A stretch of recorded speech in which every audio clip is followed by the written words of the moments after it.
हाँ ठीक बा। तू ही बोलत रहलो तुलसी के बारे में है?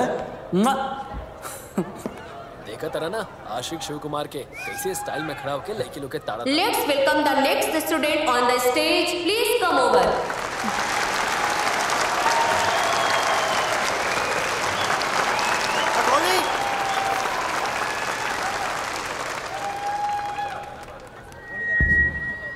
सबके हमार नमस्कार। हमार नाम बा सुजा जयदेव। ये कोझिकोड में हमार घर बा।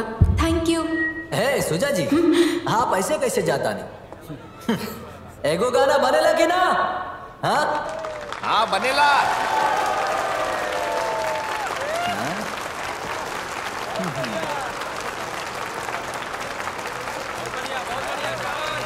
ये अच्छा से परफॉर्म करिए। हाँ।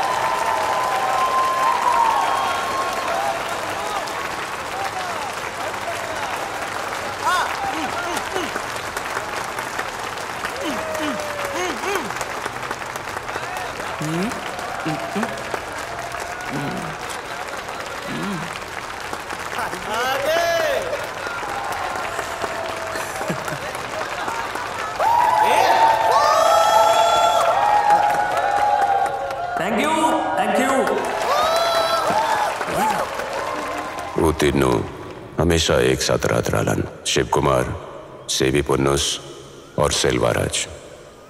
Shiv Kumar was rich. He was brilliant and handsome.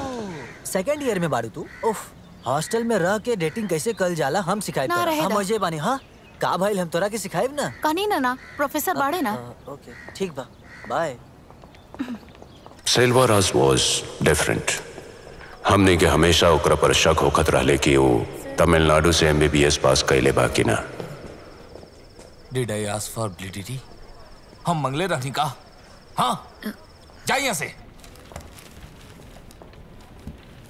और सेवियर, जे हमेशा सामने वाला के टक्कर देवे में माहिर रहे। पढ़ाई लिखाई में ओकर मन ना लागत रहे। वैसे हमने की उम्र एक तना रहल, लेकिन फिर भी हमने एक जैसन ही जियत रहनी।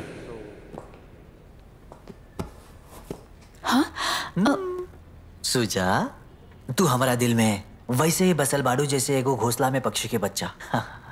तो हमारा बात के कोनो रिएक्शन ना देबू? सुजा, कुछ तो बोला ना।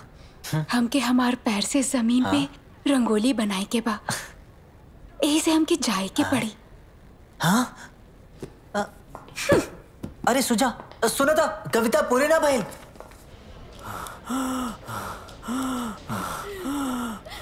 का भली इंकरा? पेड़ से गिर गई बड़े सर। वो पेड़ कितना लंबा रहे? करीब 10-15 फीट लंबा है सर। दारू वारू पीले बड़े का? नहीं सर, नहीं। अब फिर तू पीले बड़ा का? सर दूर खड़ा हो जा। सिस्टर, जाके इनका एक्सरे निकाला। ठीक बड़ा। जा, देखिए हमनी प्रोटोकॉल के हिसाब से ही काम करा, समझ गई नहीं? एक्सरा हवा तक तो ये आदमी मर जाई। बिना एक्सरे रिपोर्ट के हम कुछ ना कर सकीला। अगर ये आदमी के कुछ भइल ना, लेकर जवाब आपके देवे के पड़ी। फिर पहले वह कर ली। सिवी केस कहा का भइल इनके? डॉक्टर साहब देखी ना तो ही मर जाइए। रुकी, हम देखा था नहीं। अरे दूर रहा, डरा मत। ठीक तो हो जाइए ना। Sister, it is tension hemotrax. Get me a 20cc syringe and 80cc needle. जल्दी। Okay sir.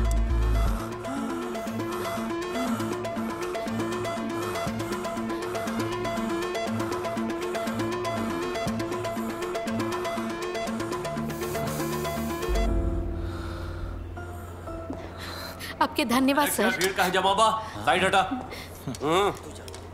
प्लीज। अब ठीक बा? Good job Alexander. ई पेशेंट के माइनर हॉल में शिफ्ट करा। Arrange for ICD। शिफ्ट। सेवी, ये तरह के डेस्परेट टाइम में थोड़ा कॉमन सेंस इस्तेमाल कर करा। इडियट। सुना, तू तो बस प्रोटोकॉल फॉलो कर ले बाड़ा। जायदा, वैसे भी कोनो चीफ नहीं के। खैर छोड़ा।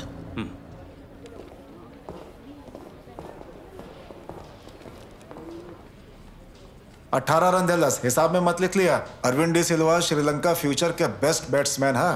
अरे हमरा के तो ऐसा ना लगेला। डॉक्टर आप देख ली। अलेक्जेंडर सर, तू कॉलेज के हॉल में अटेंड कैला का? नो सर।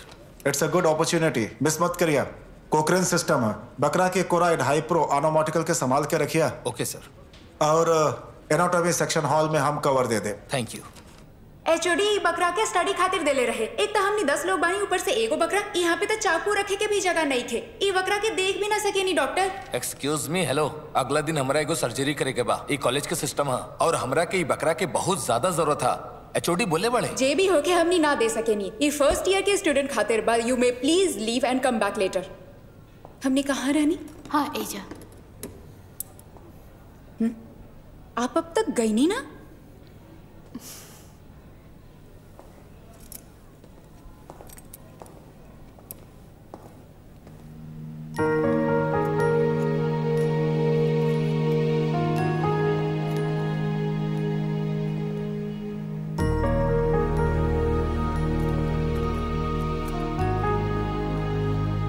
वो दिन एगो बेजान लाश के साक्षी बना के हम एगो जिंदगी शुरू कैनी। जिंदगी में पहला बार एगो लड़की के चेहरा हमारे दिल में उतर गई रहे। I feel that we are connected. Osler, आप कबो प्यार कहले बानी?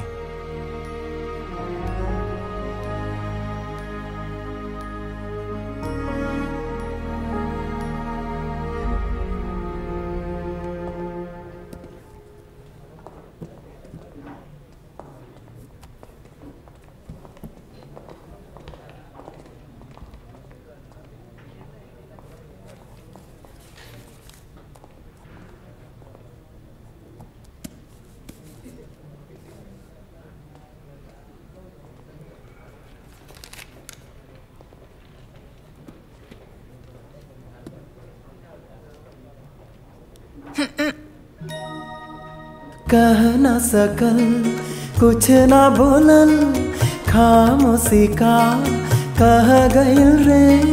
गीत बनल एगो बोल रहे।